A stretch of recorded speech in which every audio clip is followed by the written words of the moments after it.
The Runaway. The cake has just been cut at Mason and Mickey's 9th birthday party. When? Thanks, Mom. There's a tense pause before Addison rounds on you. Her words are whispered hush. A whispered hiss. How dare you turn my own kids against me? What? Y'all are wrong.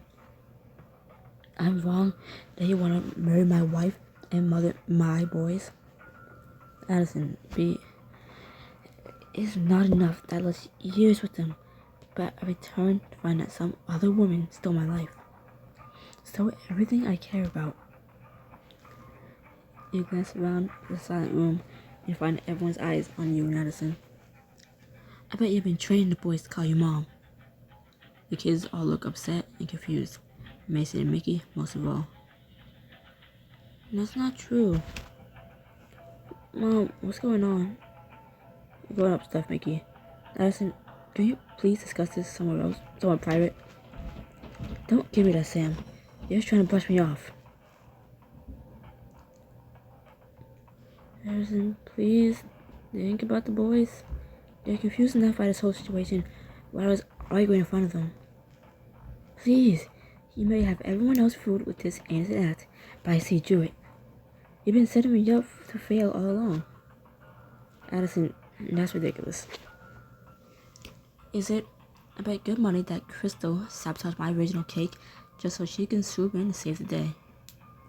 That's bull, and we all know it. Mason and Mickey look up at you all. Fear in their eyes. Mason and Mickey look up at you all. Fear in their eyes. Sam's parents move in front of them, shielding them from the fight. Hey kids, why don't we go eat our cake outside? I'm not really hungry anymore. And that's okay. We can go watch the horses instead. Come on. And Curtis and I will help. As the Daltons and Addison's parents heard all the kids out of earshot, you feel your anger bubbling up inside you.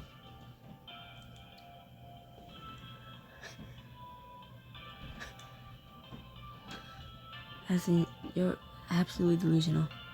You really think I'm training your kids against you? That I wanted you to pick a fight at their own damn birthday party? I can't tell if you're being vindictive, or if you really just didn't think of them at all. Vindictive. Are you insinuating? I'm not finished.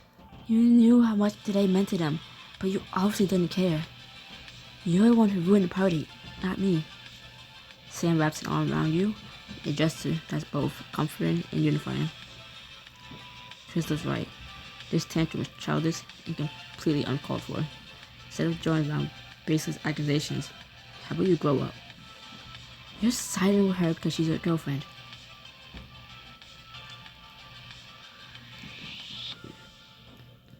No, I'm walking away from Sam to protect the boys. I'm not the one who keeps hurting them. You are. Make no mistake, Addison. Judge Sherez will be hearing about this incident. Sam, be reasonable. This doesn't need to be brought into the custody case. Come on, Crystal. Let's get the boys. I think the party's over. That night, after you get home. Yay! Sorry, I started recording this, and right after the whole, where she's like, I bet you train the boys call your mom, and after Mason, right when it's Mason about to say, that's not true. That's when I noticed that the recording stopped. And what the fuck? It just stopped. Like, what the fuck? So yay! I made it beyond that part. You and Sam stumble into your room, exhausted, after putting the boys to bed. I never seen Mason and Mickey so upset. Did you hear Mason during dinner? He was sniffling the whole time. Can't believe Addison. If it was in my power, I'd make sure she had never had a chance to upset something like that again. I get the impulse, but I think Addison's the only one who can make this right. God, what a mess. Sam sits down on the bed and buries her head in her hands. You lean down to take her in your arms, holding her tight. Sam, at least we're through it now. Things can only go up from here. When the morning comes, put all our energy into making the boys feel happy and loved. Still, I'm gonna check on the boys again. I want them to know that I'm here for them, and honestly, I need to be close to them too. Of course, give them an extra kiss from me, okay? As she leaves, you glance over at the clock. It strikes you that you're supposed to be leaving them right now. Oh my god. Mason? Mickey? Crystal, come quick. Your blood runs cold as Sam shouts from down the hall, and you run into the boys' room. What is it? Sam looks at you, eyes wild with fear. You take in the sight of the empty bunk beds and pillaged dressers. Boys, they're gone. They left this. With a shaking hand, Sam passes you the piece of paper she's holding. Dear Mom and Crystal, we regret to tell you this, but we are running away. Everyone was mad today because of us, but if we leave, you won't fight anymore. So we're going to the end of the world to live somewhere without problems kids can mess up. We miss you even though we know you will be better off without us. Sincerely, Mason and Mickey Dalton. So formal. Signing their name and last name.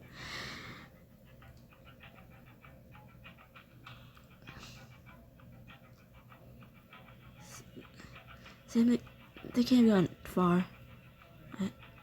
I hope you're right. They're resourceful when they want to be. Now start calling friends and family. We'll find them. 20 minutes later, you're gathered in the living room. Your search party assembled and the police on site. Don't worry, Mr. Dalton. We'll do everything in our power to find your sons. Thank you, officer.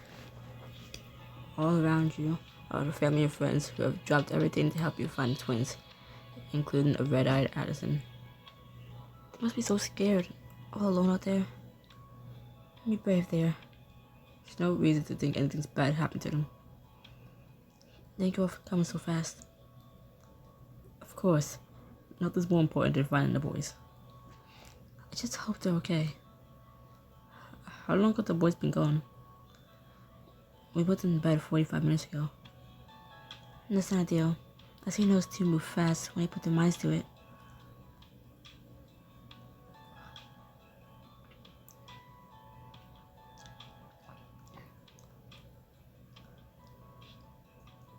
Mason and Mickey are smart and resourceful. They can take care of themselves long enough for us to find them. I'm sure of it. It's true. Sam raised some clever kids. We need to move if we want to catch up to them. What's the best plan of action here? In cases like this, runaways often stick with places they know best, like their school or family member's house. Maxwell and Bill can cover the school. Me and Sophia will take Dalton and Rousseau. If everyone pairs off and goes looking, we'll be able to cover more ground in less time. With those instructions, everyone splits into pairs, spread out and search. Only you, Sam, and Carter remain. I also want someone to help me coordinate teams and eliminate locations from here, especially if it's someone who's familiar with everyone involved in the search. Sounds like that might be my job, but she looks at you, uncertainty written in her features. I feel so helpless just waiting around for everyone else to report in. Maybe Carter could stay here instead of going with me? I'll go wherever I'm needed. Sam steps towards you, low in her voice, the sound of it filled with vulnerability. To be honest, I'm barely holding it together. I really need you right now, Crystal.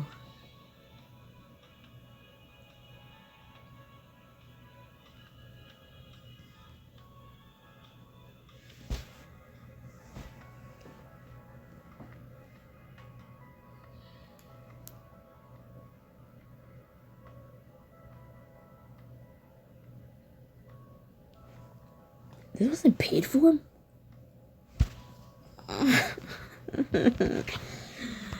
Spend dirty dimes, get dirty diamonds at 7 p.m.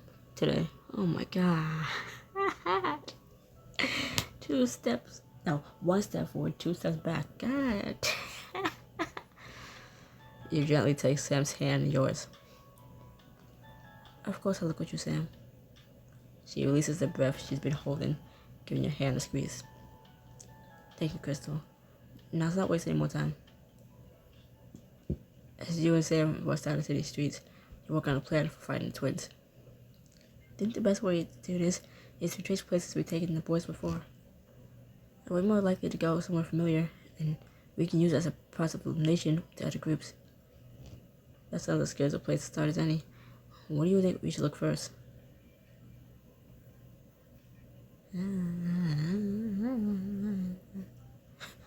Maybe the memories of the first fun day we had together will draw them there.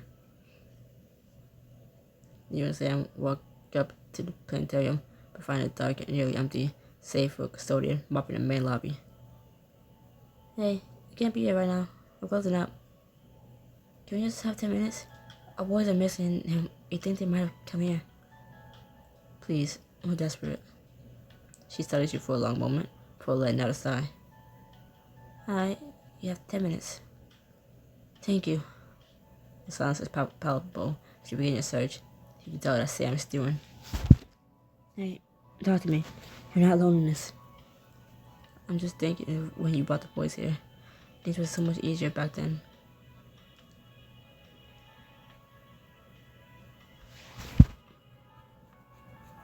Not the time to say any. You mean back when I was your dirty little secret?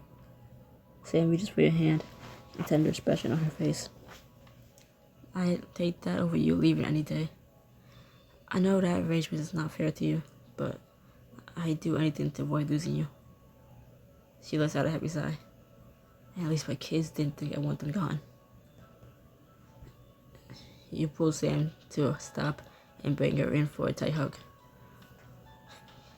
Sam, they don't. They just wrote that because they're upset. You don't know that. Well, let's hurry up and find them so you can show them how much you want them around. The two of you check every room of the planetarium, but the boys aren't there. Come on, let's try somewhere else. You and Sam thank the custodian and head back out into the night. You stop at the animal shelter you and Sam took the boys to last year, and the kind volunteer let you in after hours. No sign of them here. You head to the Central Park next, shining flashlights into the shadows of the trees. Mickey? Mason? Nothing. You find a location at the food fest you took them to, what feels like a lifetime ago. Only a few trucks remain throughout the festival. No luck. Eventually, you and Sam make your way toward the ice cream parlor. We had ice cream tacos with the boys a few weeks ago. Look, it's still open. But when you rush inside, no sign of the boys. And they're not here. Of course not. The utter desperation in her voice makes you turn and look at Sam. You find her shaking. Damn it. Sam kicks a trash can in frustration, sending it sliding several feet across the floor. Sam! You rush over to her side. She sinks to a nearby chair, burying her head in her hands. This is all my fault. Sam, no. You sit in the chair next to hers and place a hand on her arm, but she doesn't seem to feel it. What kind of mom doesn't notice her kids sneaking out? Hell, what kind of mom makes her kids like a burden, like they're not wanted? That's Addison's fault, not yours. She barely even knows them. I do. I should have seen they were feeling that way. She stares down at the table, and you see a single teardrop rolling down her cheek. I failed them, and now, who knows where they are or what's happening to them. You take her hand tightly and bring it to your lips. The tender gesture catches her attention, and she looks over at you, teary-eyed. Sam, you haven't failed Mason and Mickey.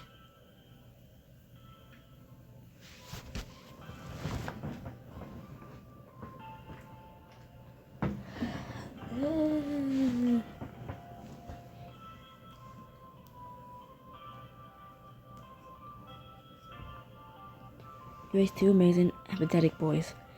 You taught them to care about other people, which means they notice when their loved ones are hurting.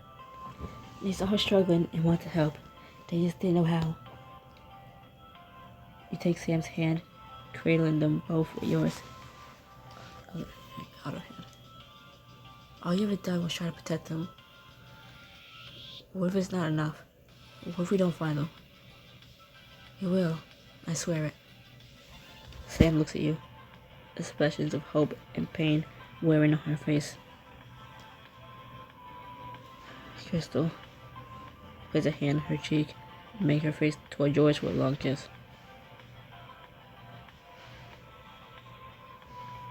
You press your lips to Sam's once again before lightly dragging them to the side, planting a kiss on one cheek and then the other. Sam's eyes flutter closed as you place both hands on the side of her face, pressing a kiss to her forehead. Crystal. You return your lips to hers again as you give her one more sweet kiss. You pull back, leave your hand on Sam's face as you stroke her cheek with your thumb. How are you feeling? I'm feeling stronger. No, I shouldn't be surprised. You always give me strength, Crystal.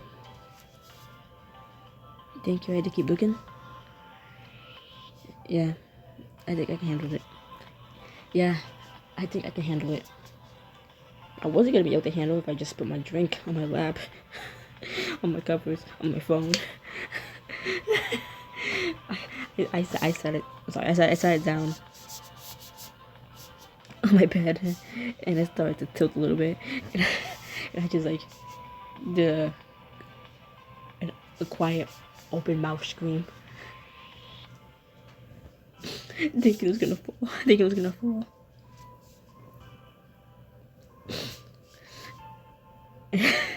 And I tried to pretend like nothing, like I tried to pretend that nothing was happening, and just kept reading. Like, yep, I definitely wasn't just panicking right now. Just then, I definitely wasn't just panicking about spilling my drink, and just continued to read. Like, yep.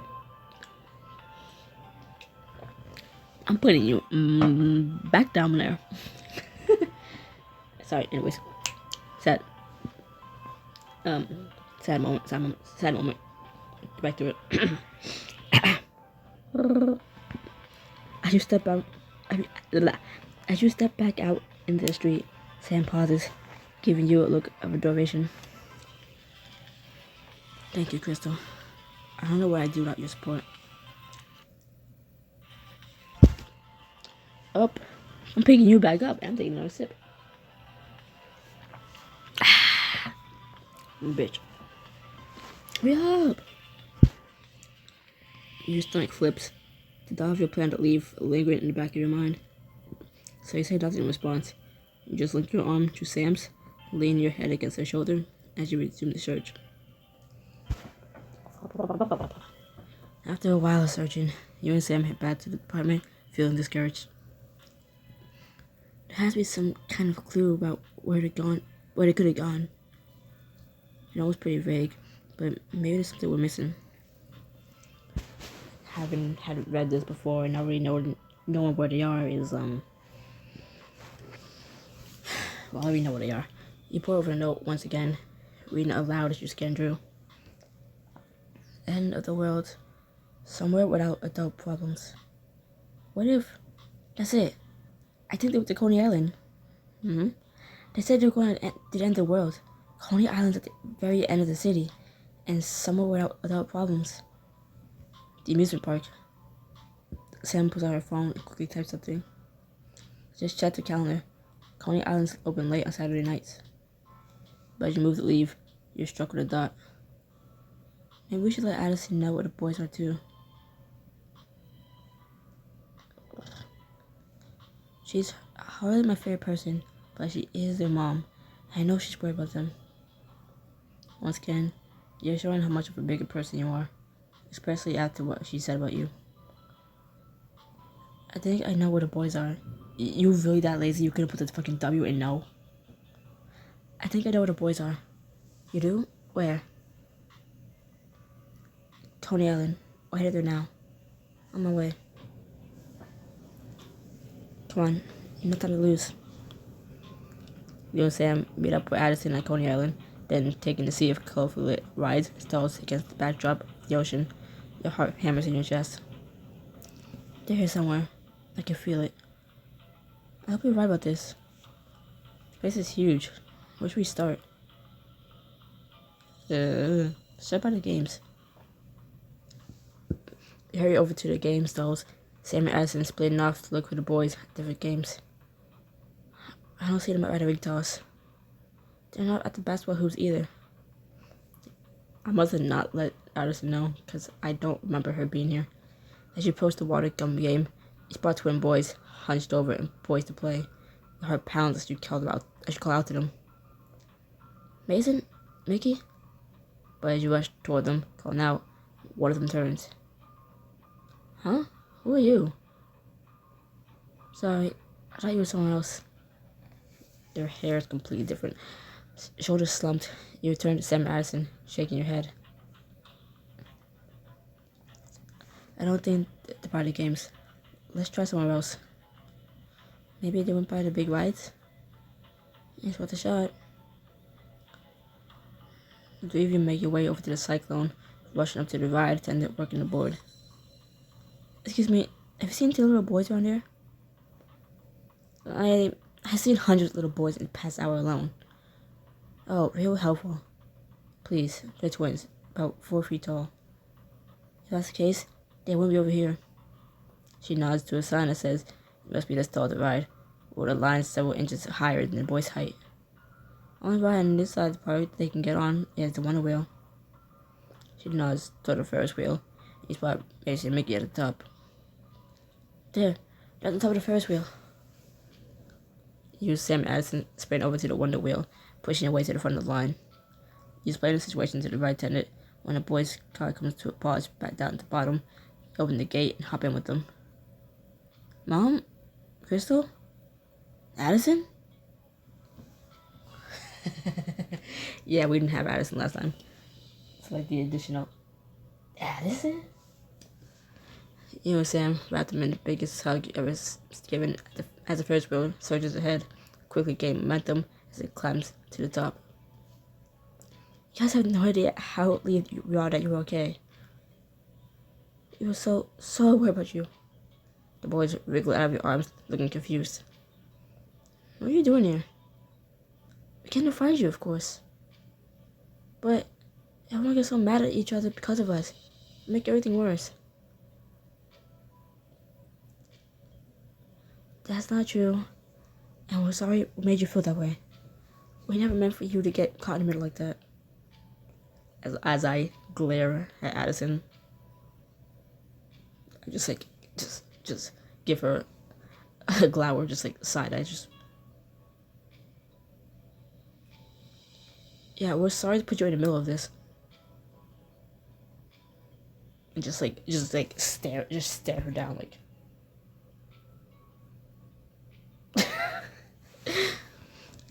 But you got in a big fight because of us. Listen to me carefully. None of that was your fault. Sometimes grown-ups fight, and they might even fight about you. But it doesn't mean you did anything wrong. And I guess now, all 3 of us are here, and we're not fighting. I guess not. And that's because being around you two makes us all want to do better. And even if the fight was because of something you did, it wouldn't change how much we love you. Nothing good. Not even if we were bank robbers or turned to monsters? Nope, not even then. Our love for you boys is unconditional. So you have no reason to ever run away again. Understood? Yeah, Mom. Understood. Good. Now let's go home. A couple hours later, you return home, Sam and the boys, and after the search is called off. Sam emerged from the twins' room, closing the door silently behind her. She collapses onto the couch beside you. Both boys are present and accounted for? Thankfully, yes. It's nice to have my family safely on the one roof again. She gently places a hand on your shoulder. All of my family. Sam. Sam's whole body tenses at the sound of her name. She raises a hand to stop you. Please don't tell me you're gonna leave right now. After everything that's happened, my heart just can't take it. Wordlessly, you shift your body to draw your arms around her neck. I'm not going anywhere tonight. She presses her lips to yours in a passionate kiss. Running her hands up and down your back, she pulls you in close. Good. I need you. Good. I need you, Crystal. Now and always. Her eyes rake your body, a sudden fire blazing behind them. In fact, let me prove it to you. I recently finished, half a burrito that my mother left me. I just caught her out the bathroom and had to just stand there on the wall, just cross my arms, was that a shrimp burrito? She's like, oh yeah, says that casually, I have never heard of a fucking shrimp burrito. I ate it. There's maybe 3 shrimp in that damn thing, but because she admitted she took some of it out, but I never heard of a shrimp burrito. I was complaining. It was a nice bite in between the rice and beans, but shrimp. I guess there was some other kind of meat in there. I don't know. I kind of just inhaled things without a second thought it was in it. So when I got to the shrimp, I was really confused. What the shrimp? I'm looking at it because it's already half. So I'm looking at the size. That shrimp. And I eat it. I'm that shrimp. It crunches like shrimp. What the? Sit on my room. Smells like this damn burrito. I'm hungry and I want the other half. I wish I had the whole thing, but just eating half of it almost took me out. I almost took a nap instead of reading right now. So, gladly, in fluid motion, Sam stands, then dips down to lift you into her arms. Oh. She carries you to the bedroom, kicking the door closed behind you. She lays you onto the bed, then straightens, her eyes traveling up and down your body. You writhe under the intensity of her gaze. What's the hold up? My God, Crystal. I want you so bad, I don't even know where to begin. Then, let me help you. Hold on.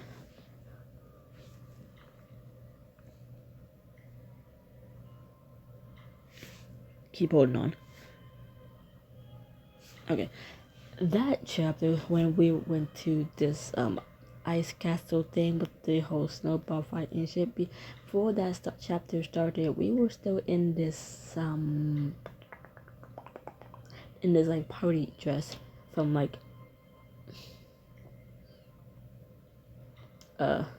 I can't remember the occasion before the ice castle, but we were still in the party dress, and I was wow, okay. And Chris already mentioned that where are you taking us? Where we have to be dressed in warm clothes? And it's oh, okay, we're going somewhere cold, obviously, but we're still in a damn dress. Well, everyone else is in coats. Okay, cool. Where's my coat? And so I had to pause and start looking through all the damn outfits, right? And so look through book 3 outfits, and it's all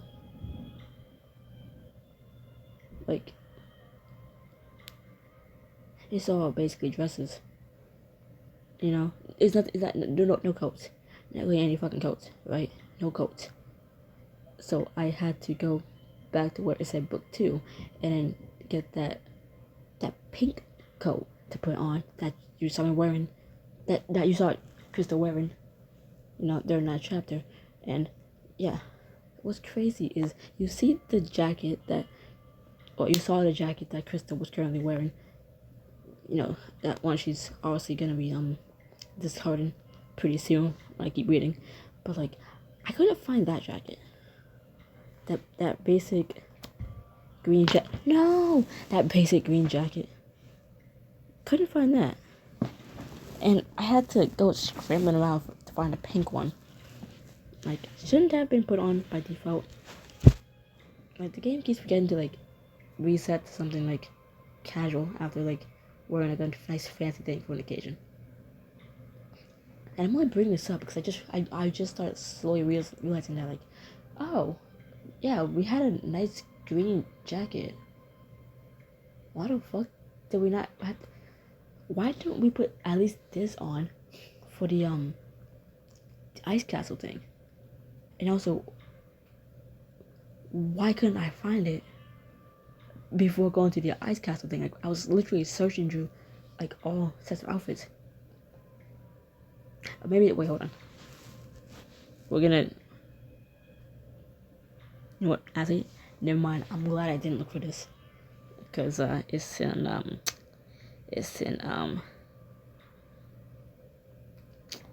she's wearing shorts. I'm gonna assume it's in book 1. You can choose which book to, like, look for the outfits in. I think it might have been book 1, because I didn't check there.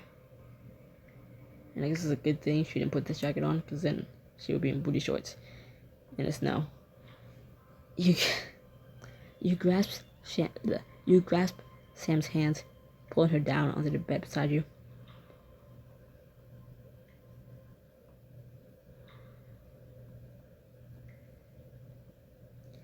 You slide Sam's hand down your stomach, then down to the apex of your thighs.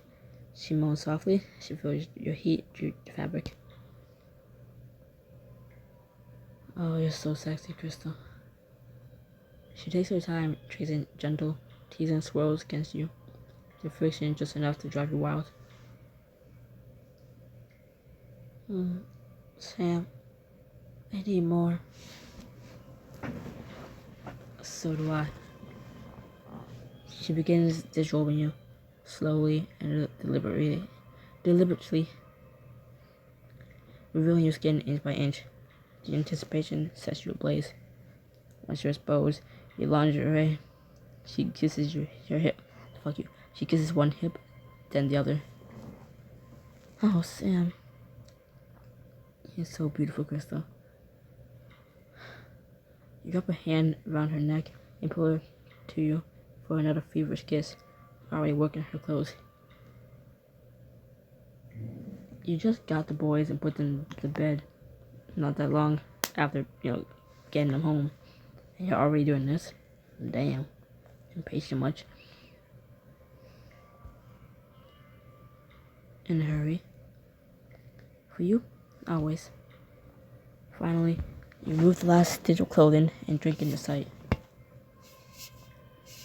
We don't have to, but thank you. Sam, you take my breath away. And so did this soda. I plan to do more than that. This Shirley Temple Bloom Pop? Yeah. Sam pulls you on top of her for a heated kiss that does exactly as she promised. You let out a whimper and rub yourself against her, unable to feel close enough. She slips her hand into your panties, feeling your wetness before removing them entirely. Wait, together. Sam smiles, looking at you in pure adoration. Together. You twist around to straddle Sam's chest, your head poised above her as you lean down toward her most sensitive spot. Most sensitive area, dumbass. You trace your tongue upward in a languid stroke, a gasp escaping you as Sam mirrors your motions. Sam. Oh, yes, Crystal. Yes. You reach down to grip her ass, pulling her hips up for better asses as you lick and suck. She laps you in return, and you struggle to keep concentration. On her pleasure she strokes your own. Bless the fuck out of you. To my mother. The two of you move as one, almost instinctively. I thought it was Dad to have that loud ass sneeze. Jesus, lady. I need you to draw this out. You let out a shaky gasp. She gives you another long look. I want to enjoy you for as long as possible. Moving perfectly together. You and Sam slow way down. Each movement becomes deliberate, your mind honing in on each sensation. At this pace, you're able to focus on the taste of her savoring. Focus on the taste of her, savoring it with every lick. You make me feel so good. The feeling is mutual as Sam's languid laps send your head spinning. You feel yourself hurtling toward the edge, and from the way Sam's hips buck against your mouth, you can tell she is too. Crystal. Pull back with a hum, resting your cheek against her thigh. Sam, I need more. I need to see you. The two of you part, then come back together again, like magnets, this time facing one another. Sam drops a kiss to your shoulder before looking into your eyes with breathtaking intensity. Where? Name it.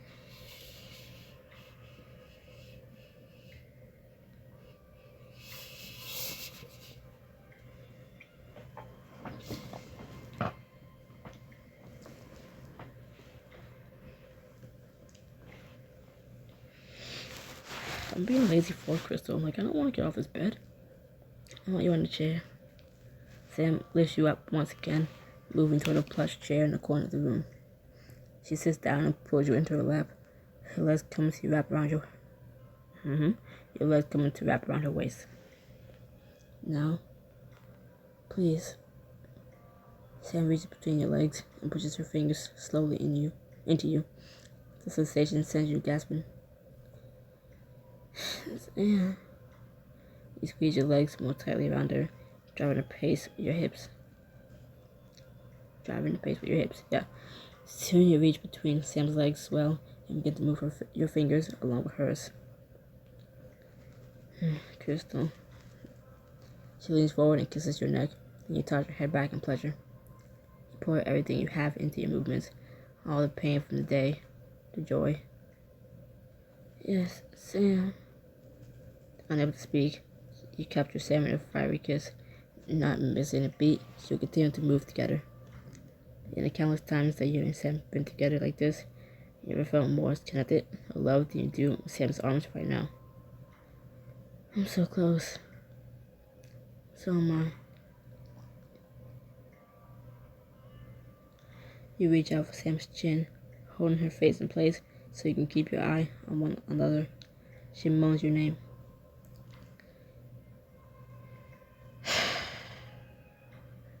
Sam, come with me. No. She cries out. You watch as her body tenses, then releases all at once. Crystal. The intensity of your connection drives your pleasure from you as well. Yes. Yes. The two of you collapse together on the chair, catching your breath as you bathe in the afterglow. Sam wraps her arms around you, holding you tight. Crystal, what does this mean for us?